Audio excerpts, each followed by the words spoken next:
You ask Tiger to calculate. This deals with linear inequalities with one unknown. The final result is x equal or smaller than -2. Let's solve it step by step.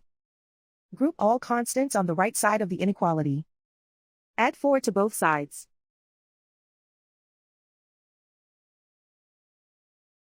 Simplify the arithmetic.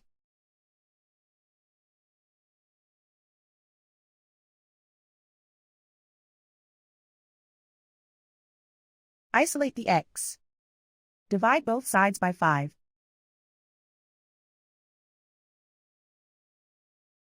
Simplify the fraction.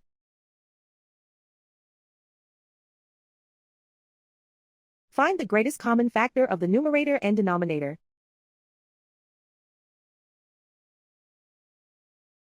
Factor out and cancel the greatest common factor.